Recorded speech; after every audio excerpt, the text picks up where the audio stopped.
Praise lord. ఈరోజు September 21వ తారీఖు దేవుని వాక్య ధ్యానాన్ని మనము చూసుకుందాం. ప్రాముఖ్యంగా ఈరోజు మనము ధ్యానం చేసేటటువంటి విషయము జ్ఞానముతో నడుచుకొనడము. ఈ విషయాన్ని మనము ధ్యానం చేయబోతున్నాం. ఈరోజు మనం ధ్యానం చేసేటటువంటి వచనాలు ఎఫెసీలకు రాసినటువంటి పత్రిక 5వ అధ్యాయము 15వ వచనం నుంచి 17వ వచనం వరకు గల వాక్య భాగాన్ని మనము ధ్యానం చేసుకుందాం.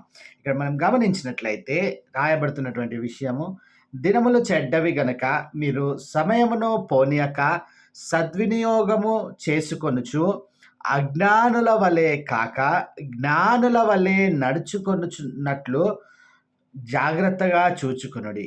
ఇందు నిమిత్తము మీరు అవివేకులు కాక ప్రభు యొక్క చిత్తమేమిటో గ్రహించుకొనుడి.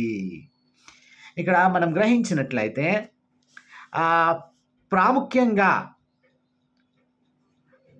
అజ్ఞానుల వలె లేదా అన్వైజ్ అనేటటువంటి మాట ఇక్కడ ఏదైతే వాడబడుతుందో అక్కడ మనం గమనించినట్లయితే it is clearly referring to a fool, బుద్ధిహీనునికి అనేటటువంటి ఆ మాటతో సరిసమానంగా అక్కడ చూపెట్టబడుతున్నటువంటి మాట.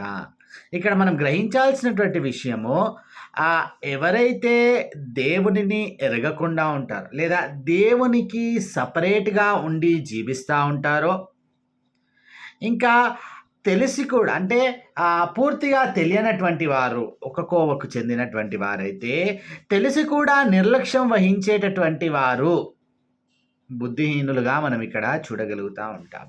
అయితే ఇక్కడ గ్రహించాల్సినటువంటి సత్యం ఏంటంటే దేవుని వాక్యం మనకు తెలియజేస్తున్నటువంటి విషయము, జ్ఞానవంతులు ఎవరు, అజ్ఞానులు ఎవరు అనేటటువంటి ఈ విషయాన్ని మనం ఇక్కడ గుర్తించగలగాలి. అయితే 3 విషయాలు ఈ జ్ఞానముతో నడుచుకోవడమును గురించి మనం చూడబోతా ఉన్నాం. మొదటగా విశ్వాసి యొక్క జీవిత సూత్రము లేదా సూత్రాలు ఏమిటి అనేది గనక ఇక్కడ మనం చూసినట్లయితే చెప్పబడుతున్నటువంటి మొదటి విషయము, అజ్ఞానుల వలె కాక జ్ఞానుల వలె నడుచుకొనున్నట్లు జాగ్రత్తగా చూచుకొనుడి. ఈ విషయాన్ని మనం ఇక్కడ గుర్తించాలి. అజ్ఞానుల వలె కాక జ్ఞానుల వలె. క్లియర్గా ఈ విషయాన్ని గనక మనం ఆలోచిస్తే జ్ఞానులు అనేటటువంటి వారు ఎవరు, అజ్ఞానులు ఎవరు? ఇక్కడ ఈ విషయాన్ని మనం ఒకవేళ ఆలోచిస్తే, క్రీస్తును ఎరిగినటువంటి వారు, అట్లాగే ఆయన బోధించినటువంటి ఆ బోధలను అనుసరిస్తూ జీవించేటటువంటి వారు జ్ఞానులు. కాన్వర్స్గా పాటించినటువంటి వారు లేదా క్రీస్తుని ఎరగనటువంటి వారు అజ్ఞానులే కదా. మరి ఈ విషయాన్ని మనం ఇక్కడ గుర్తించాలి. నేటి దినాన మనం ఒకవేళ ఆలోచించినట్లయితే రక్షణ అనేటటువంటిది అందుకున్నటువంటి ప్రతి విశ్వాసి కూడా అందుకోవడం ఒక ఎత్తు అయితే, దాన్ని ఇంకా ముందుకు కొనసాగడము అనేటటువంటిది చాలా ప్రాముఖ్యమైనటువంటి విషయం. నేను రక్షించబడ్డాను కదా, బాప్టిజం తీసేసుకున్నాను కదా, ఇంకా నా పని అయిపోయిందనేది కాదు. ఇది ఆ విశ్వాసి సరిగ్గా గుర్తించినట్లయితే ప్రతిరోజు పోరాటమే. అందుకనే యేసుక్రీస్తు ప్రభువారు అనలేదా, ప్రతివాడు తన సిలువనెత్తుకొని నన్ను వెంబడి. అంటే ఇది ప్రతిరోజు శ్రమతో కూడినటువంటి పోరాటమే. దాన్ని ఎదుర్కొంటూ ముందుకు కొనసాగవలసినటువంటి విషయమే. కాబట్టి ఇక్కడ ప్రాముఖ్యంగా మనం గుర్తించాల్సినటువంటి విషయము, మనం ఇప్పటివరకు చూసినటువంటి విషయము వెలుగులో నడుచుకోవడంను మనం చూచి ఉన్నాం. ఇలా వివిధమైనటువంటి విషయాలను మనం గ్రహిస్తూ ఇక్కడ వచ్చేసరికి జ్ఞానముతో నడుచుకోవడము. ఈ జ్ఞానము మనకి ఎక్కడ నుంచి వస్తూ ఉంది? ఇక్కడ గ్రహించాల్సినటువంటి విషయం ఏంటంటే, జ్ఞానముతో నడుచుకోవడం అనగానే మనము రక్షించబడ్డాము. మన రక్షణ మనకు అందిన తర్వాత దేవుడు ఆశిస్తున్నటువంటి ఆ విషయం మనలో ఏదైతే ఉంటుందో, పరిశుద్ధతకు, నీతికి, అట్లాగే విమోచనకు సంబంధించినటువంటి విషయాలు ప్రతి దినము కూడా ఇది అభివృద్ధి అంటే ఆయన కృప ద్వారా మనకు ఆయన ఎక్స్టెండ్ చేస్తున్న కొలది మనం ఏం జరుగుతూ ఉంటాము, పరిపూర్ణత వైపుగా ఆలోచించాలి. పరిపూర్ణులుగా అని అనటం లేదండి. పరిపూర్ణ అంటే టు ద ఎక్సలెన్స్ సైడ్, అంతేగాని not excellent. It is only when we reach his kingdom we will be that completeness అనేది మనకు వస్తుంది. అయితే ఇక్కడ దినదిన అభివృద్ధి మన యొక్క జీవితాలలో పరిశుద్ధతలో ఆయన కృప ఎంత ఎక్స్టెండ్ చేస్తా ఉంటే, నీలో ఉంటున్నటువంటి మైన్యూట్ సిన్ కూడా మనం నిరాకరిస్తూ రావాల్సినటువంటి విషయం. Even if you have that, మనం ఆలోచించాల్సిన చిన్న పాపమే కదా, అదొక్కటే కదా అని మనము సాకు చూపించుకొని తప్పించుకోకూడదండి. ఆ ఒక్క చిన్న పాపం, ఆ ఒక్క such that might kill you or put you into the hell. ఆ విషయాన్ని ఇక్కడ గుర్తించారు. కాబట్టి స్పష్టంగా ఇక్కడ గ్రహించాల్సినటువంటి విషయం జ్ఞానముతో నడుచుకోవడము. అందుకనే యాకోబు పత్రికలో మనం చూసేటటువంటి విషయం, మీలో ఎవరికైనాను జ్ఞానము కొదువుగా ఉన్నాడలా అతడు నన్ను అడగవలెను, అడుగువారందరికీ దేవుడిస్తానంటా అన్నాడు. ఆలోచించండి, పౌలు గమలియేలు సౌలుగా ఉన్నప్పుడు గమలియేలు పాదముల యొద్ద నుండి ఎంతో జ్ఞానము నేర్చుకున్నటువంటి వ్యక్తి ఒక్కసారి రక్షించబడినాక ప్రభువా నీవెవడో అని మొదటిసారి అన్నాడు. రెండవసారి ప్రభువా నేనేమి చేయాలి అని అన్నాడు.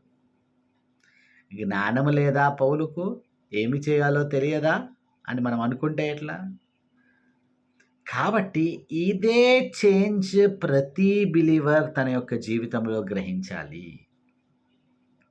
ఎందుకంటే తన జ్ఞానం అంతకుముందుకు పర్మిషన్ లెటర్స్ తీసుకొని తన జ్ఞానంతో దమస్కు మార్గంలో స్త్రీలను పురుషులను ఈడ్చుకుంటా వెళ్ళిపోవాలనేటటువంటి ఉద్దేశంతో వెళ్ళినటువంటి ఆయన ఇప్పుడు ఆయన్ని అడుగుతా ఉన్నాడు, ప్రభువా నేనేమి చేయాలి అని. అదండి జ్ఞానం యొక్క ఉద్దేశం, లేకపోతే జ్ఞానవంతులుగా నడుచుకోవడం అనేటటువంటి విషయంను గూర్చినటువంటి విషయం. ఇంకా మనం ఆలోచించినట్లయితే దుఃఖపడువారు ధన్యులు, వారు ఓదార్చబడుదురు. ఆల్రెడీ ఆ ధన్యతలు మనం చూసుకున్నప్పుడు కూడా చెప్పాను. దేని గురించి దుఃఖపడాలా? ఎవరైనా చనిపోతే దుఃఖపడితే అటువంటి వారు ఓదార్చబడుదురు అనేటటువంటి మాట కాదు సంబంధించింది, కాదు. ఆ దుఃఖం అనేటటువంటిది క్లియర్గా పాపము విషయంలో దుఃఖపడితే దేవుడు ఓదార్స్తాడు. కాబట్టి ఈ విషయాన్ని అక్కడ స్పష్టంగా గ్రహించినట్లయితే క్లియర్గా జ్ఞానుల వలె నడుచుకోవడం అనేటటువంటిది ఇట్టి విషయాల్లో వ్యక్తపరచబడాలి.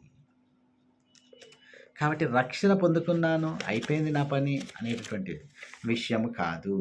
కాబట్టి ఇక్కడ జాగ్రత్తగా చూచుకొనుడి, బి కేర్ఫుల్ అంటా ఉన్నాడు. కేర్ఫుల్, జాగ్రత్తగా చూచుకొనుడి. Everything counts and every step to be examined carefully. ప్రతి అడుగు లెక్కించబడుతూ ఉంటుంది. ప్రతి అడుగు కూడా మనం ఇక్కడ గ్రహించాల్సినటువంటి విషయము అది పరీక్షించబడుతూ ఉంటుంది. రెండో విషయాన్ని కనుక మనం గ్రహించినట్లయితే విశ్వాసికి ఇవ్వబడుతున్నటువంటి అవకాశము సదావకాశం అనుకోవాలి. ఇది ఆలోచించాలి. ఎవరికైనా కూడా మనము చిన్న పిల్లోడు మొదలుకొని ముసలోళ్ళ వరకు అడిగితే కూడా నాకు టైం లేదు, నాకు సమయం లేదండి, ఐఎమ్ వెరీ బిజీ అంటారు. అందుకని దేవుని వాక్యం ఇక్కడ పౌలు స్పష్టంగా చెప్తా ఉన్నాడు, దినములు చెడ్డవి గనక మీరు సమయమును పోనీయక సద్వినియోగము చేసుకొనుచు. టైం ఎవరికి ఉంటుందండి? ఎవరికి ఉండదు time. We should take out that time. మనం ఆ సమయమును తీయాలి. అన్నిటికీ ఆలోచించాలి. మన జీవితాలు అన్నిటికీ సమయం ఇస్తాము, కానీ దేవునితో సహవాసానికి, ప్రార్థనలో లేదా ఆయన వాక్యమును ధ్యానించుటలో అది ఇవ్వకుండా నువ్వు ఏది చేసినా గుండు సున్నానే. కాబట్టి మొదట ప్రాధాన్యత టేక్ టైమ్ ఆఫ్ ఇట్. ఎందుకనంటే దినములు చెడ్డవి. If you are not prepared, if you are not learned నీవు నేర్చుకోవాల్సింది నీకు ఇవ్వబడుతున్నటువంటి సమయంలో నేర్చుకొనలేకపోతే ఇంకెప్పటికీ నేర్చుకోలేవు. ఎప్పటికీ నువ్వు ఆ సమయాన్ని ఎవ్వరికైనా ఆలోచించండి, అవే 24 గంటలు ఉంటాయి. కానీ దాన్ని ఎవరు ఎంతగా సద్వినియోగం చేసుకుంటున్నారో they will have success in their lives. I'm not talking about moral values గురించి నేనేం మాట్లాడటం లేదండి. సక్సెస్ అనగానే I only talk about spirituality. దేవునితో సహవాసములో ఎవరు ఎంత ఎక్కువ సమయాన్ని గడుపుతారో అటువంటి వారే వారి యొక్క జీవితాల్లో ఆత్మీయంగా సఫలులవుతారు. ఈరోజు టైం లేదు దేవుని వాక్యాన్ని చదవడానికి లేదా ప్రార్థనలో గడపటానికనంటే దినములో చెడ్డవి మరి ఖచ్చితంగా గడపాల్సిందే. ఈ లోకంలో ఎదుర్కోవాల్సినటువంటి ప్రతి సమస్య లేదా ప్రతి ఇబ్బందిని, శ్రమను మనం గుర్తించాల్సినటువంటి విషయాన్ని ఇక్కడ గ్రహిస్తే ఇవన్నీ ఎదుర్కోవాలనంటే మనము గ్రహించాల్సినటువంటి విషయం సమయం కేటాయించాలి. No doubt. ఆలోచించండి, ఒకసారి పరీక్షించుకోండి. నీకున్నటువంటి 24 గంటల్లో what is the time that you are spending before God? దేవుని యొక్క సన్నిధిలో నీకుంటున్నటువంటి 24 గంటల సమయంలో ఎంత సమయాన్ని వెచ్చిస్తూ ఉన్నావు? ఆలోచించండి. Calculate it in percentage. శాతము విధముగా ఎంత శాతము నువ్వు సమయాన్ని వెచ్చిస్తూ ఉన్నావు? ఆలోచించండి. If it is not minimum half an hour కూడా లేకపోతే యు ఆర్ ఏమంటారు, దినములు చెడ్డవి అని ఏదైతే చెప్పబడుతుందో, బికాస్ డేస్ ఆర్ ఈవిల్ అంటావు, you are in the days of evil అని అంటే నీవు ఆ చెడ్డ సమయాల్లోనే లేకపోతే ఆ చెడులోనే ఉంటున్నట్టే. ఇక్కడ ఎందుకు దేవుని వాక్యాన్ని చదవాలి, ఎందుకు ధ్యానం చేయాలి? To correct our cells. నేను ఇంకా దేనిలోనైనా తప్పిపోతున్నానేమో, లేకపోతే ఇంకా దేనిలోనైనా వేరే దారిలో వెళ్ళిపోతున్నానేమో. సమయం కేటాయించాలి. సమయము కేటాయించకుండా నేర్చుకోగలిగిందంటూ ఏదీ లేదు. ఈరోజు ఎంత విచారకరం అంటే ప్రతిదినము సమయము కేటాయించలేనటువంటి స్థితిలో ఉంటాం. అన్నిటికీ సమయం ఉంటుంది. ఉద్యోగానికి వెళ్ళట్లేదా? సమయానికి వెళ్ళట్లేదా? ఈవెన్ నేటి దినాన దేవుని మందిరాలకు కూడా జనులు దూరం అయిపోతూ ఉన్నారు. సమయాన్ని కేటాయించలేక. ఇంకా ఆత్మీయ పరంగా ఇంకా దేనికి కేటాయిస్తే నీ జీవితంలో మేలు జరుగుతుంది చెప్పండి? దినములు చెడ్డవి. If you don't spend time you don't go to heaven. హెల్లే. పరలోకానికి వెళ్ళాలనంటే ఖచ్చితంగా ఇక్కడ ఏమవుతుంది, ఏంటి సంగతి, దేవుడు నా గురించి ఏం ఆలోచిస్తున్నాడు, నేనేం చేయాలి, అదంతా తెలియకుండా ఉంటే అసలు వేర్ యు ఆర్. మూడో విషయాన్ని గనక మనం ఆలోచించినట్లయితే 17వ వచనంలో అంటాడు, ఇందు నిమిత్తం మీరు అవివేకులు కాక ప్రభు యొక్క చిత్తం ఏమిటో గ్రహించుడి. Know the will of God. అందుకని అక్కడ అంటా ఉన్నాడు ప్రాముఖ్యంగా, అవివేకులు కాక, but understand what the will of Lord is. ఈరోజు ఎందుకొరకు నేను దేవునితో సమయం కేటాయించాలని చెప్తున్నానంటే నీ ఇష్టం వచ్చినట్టు నీ జీవితంలో జీవించడానికి కాదు, కానీ ఆయన చిత్తం ఏమిటో తెలుసుకొని ఆ రకంగా ముందుకు కొనసాగడానికి. ఆలోచించండి, మనం అక్కడ గమనించినట్లయితే ఇది ప్రతి విశ్వాసికి తన జీవితంలో ఉంటున్నటువంటి అతి ప్రధానమైన టాస్క్, పని. అందుకని అక్కడ యేసుక్రీస్తు ప్రభు వారు కూడా కొండ మీద ప్రసంగంలో మత్తయి సువార్త 7వ అధ్యాయంలో క్లియర్గా చెప్పినాడు, ప్రభువా ప్రభువా అని పిలుచు ప్రతివాడు పరలోక రాజ్యంలో ప్రవేశించాడు, కానీ నా తండ్రి చిత్తము జరిగించువాడు మాత్రమే చేరు. ఆలోచించాలి, ఎందుకు మనం ఆయన చిత్తము తెలుసుకోవాలని ఆయన రాజ్యంలోనికి ప్రవేశించాలి అంటే ఇక్కడ గ్రహించాలి, ఇంత బ్రతికినాక మనము ఒకవేళ ఆయన రాజ్యంలోనికి ప్రవేశించకపోతే, అందుకనే ఒక లోకమంతయు సంపాదించుకొని తన ప్రాణమును పోగొట్టుకుంటే వాడికి ఏమి ప్రయోజనము? విషయాన్ని మనం అక్కడ గుర్తించాలి. ఇక్కడ గ్రహించినట్లయితే దెసలోనికలకు రాసినటువంటి పత్రికలో, మొదటి దెసలోనికలకు రాసినటువంటి పత్రికలో 4వ అధ్యాయము 3వ వచనంలో మనం గ్రహించినట్లయితే అక్కడ చెప్పబడుతున్నటువంటి మాట పరిశుద్ధులుగా జీవించడం గురించి. మీరు పరిశుద్ధులగుటయే అనగా జారత్వమునకు దూరముగా నుండుటయే దేవుని చిత్తము. అనేక విషయాలు అక్కడ చెప్పబడతాం. కానీ ఇక్కడ ఈరోజు ఈ జారత్వమునకు చాలామంది అట్రాక్ట్ అయిపోయి దేవునికి దూరం అయిపోతారు. పరిశుద్ధులుగా ఉండటము దేవుని చిత్తము. ఈ విషయాన్ని గుర్తించాలి. ఇందుకోసమే మీరు పిలువబడితే అనేటటువంటి మాట కూడా అక్కడ చెప్పబడతా ఉంటుంది. అట్లాగే పేతురు రాసినటువంటి మొదటి పత్రిక 2వ అధ్యాయం 13వ వచనం నుంచి మనం చూసినట్లయితే అక్కడ చెప్పబడుతున్నటువంటి మాటను కనుక మనం గ్రహించినట్లయితే ఇక్కడ కూడా తిరిగి మన జ్ఞాపకం చేయబడుతున్నటువంటి విషయము పరిశుద్ధతను గురించి అక్కడ చెప్పబడుతుండడం. 13వ వచనము, కాబట్టి మీ మనస్సు అను నడుము కట్టుకొని నిబ్బరమైన బుద్ధి గల వారే యేసుక్రీస్తు ప్రత్యక్షమైనప్పుడు 2వ అధ్యాయం 13వ వచనం, మనుష్యులు నియమించు ప్రతి కట్టడకును ప్రభువు నిమిత్తమై లోబడి ఉండుడి. రాజు అందరికీ అధిపతినియు, న్యాయకులు దుర్మార్గులకు ప్రతిదండన చేయుటకును సన్మార్గులకు మెప్పు కలుగుటకును రాజు వలన పంపబడిన వారమనియు వారికి లోబడి ఉండుడి.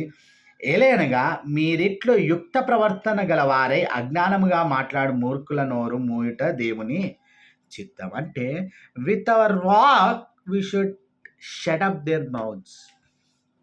అజ్ఞానుల యొక్క నోరులను అజ్ఞానంగా మాట్లాడేటటువంటి మన ప్రవర్తనే సరిగ్గా లేకపోతే దేవుని చిత్తమును ఎరగకే మనం జీవించేటట్లయితే ఇంకా ఎక్కడ మనం వారి నోరు మూయించగలుగుతూ ఉంటాము? ఈ విషయాన్ని ఆలోచించాలి. చివరగా హెబ్రీలకు రాసినటువంటి పత్రిక 13వ అధ్యాయము 17వ వచనంలో కనుక మనం అక్కడ చదువుకున్నట్లయితే అక్కడ చెప్పబడుతున్నటువంటి మాట, హెబ్రీలకు రాసినటువంటి పత్రిక 13వ అధ్యాయము 17వ వచనము, అకౌంటబిలిటీ అనేటటువంటి మాట అక్కడ చెప్పబడుతున్నట్టు. మీ పైన నాయకులుగా ఉన్నవారు లెక్క ఒప్పజెప్పవలసిన వారి వలె మీ ఆత్మలను కాయిచున్నారు. వారి దుఃఖముతో ఆ పని చేసిన ఎడల మీకు నిష్ప్రయోజనము గనక దుఃఖముతో కాక ఆనందముతో చేయనట్లు వారి మాట విని వారికి లోబడి ఉండుడి. ఎందుకు ఈ ధ్యానాలు, ఎందుకు ఈ ప్రయాస? ఎందుకనంటే అకౌంటబిలిటీ అనేటటువంటిది, even we are accountable to God. ప్రతి ఒక్కరము లెక్క అప్పజెప్పవలసినటువంటి వారమే. మీరు దేవునికి ఇష్టం లేనటువంటి జీవితము జీవిస్తే ఎవరికి దుఃఖము? సంఘ కాపరికి, దైవజనులకు దుఃఖము. ఈరోజు ఆ విషయాన్ని గుర్తించాలి. ఈ విషయాన్ని గనక గ్రహించినట్లయితే, అందుకనే హెచ్చరిస్తూ ఉంటారు. మాట్లాడవలసినప్పుడు మాట్లాడుతూ ఉంటారు, ఏదైనా మాట అనవలసి వచ్చినప్పుడు అంటారు. కాబట్టి ఇక్కడ వాళ్ళ మాట అన్నారు కాబట్టి నేను వెళ్ళిపోతాను, నేను రానంటే నష్టపోయేది ఎవరు? మీ ఆత్మలను కాసేటటువంటి బాధ్యత సంఘ కాపరిగా, నీ సంఘ కాపరిపై దేవుడు పెట్టినప్పుడు ఖచ్చితంగా మీ ఆత్మలు ఎంత మేరకు అభివృద్ధి చెందుతూ ఉన్నాయి, ఎంత దేవునితో సత్సంబంధంగా ఇవన్నీ కూడా గ్రహించేది. అట్లా జీవిస్తే కదా దేవుని యొక్క చిత్తము తెలుసుకునేది. ఈ విషయాలను గుర్తించాలి. కాబట్టి 3 విషయాలు, జ్ఞానముతో నడుచుకోవడము, సమయమును కేటాయించుకోవడము, అట్లాగే ఆయన చిత్తం ఏమిటో ఇవి తెలుసుకొనకపోతే అజ్ఞానుల వలె నడుచుకుంటున్నట్లే. అయితే ప్రశ్న ఏమిటంటే, ఈరోజు జ్ఞానుల వలె నీవు నడుచుకుంటా ఉన్నావా? జ్ఞానము కలిగి నీవు are you walking in that wisdom? ప్రార్థన చేసి, అత్యంత కృపగల దేవా, అయ్యా ఈరోజు మాకు చేయబడుతున్నటువంటి హెచ్చరికలను మేము గమనించి నీ వాక్యం వైపు తిరుగుతూ ఉన్నాం. మమ్మల్ని బలపరచండి, స్థిరపరచండి తండ్రి. అయ్యా ఏమి వదిలిపెట్టాలో జారత్వమును విడిచిపెట్టి పరిశుద్ధతే నీ చిత్తం అంటా ఉన్నాం. అయ్యా తండ్రి, ఇటు విషయాలను గ్రహించినప్పుడు తండ్రి, అయ్యా నీ వాక్యము మమ్మల్ని పరిశుద్ధత వైపు అయ్యా ప్రయాణము చేపించేదిగా ఉన్నాం. సమయము తండ్రి దేవా మేము తీసుకొని దాని కొరకు తండ్రి దేవా శ్రద్ధ కలిగి ప్రతిరోజు తండ్రి దేవా మేము లెక్క ఒప్పజెప్పవలసిన వారమని జ్ఞాపకం చేసుకుని అయ్యా ఇట్టి రీతిగా జ్ఞానము కలిగి నడుచుకుని దినములు చెడ్డవంటా ఉన్నాం.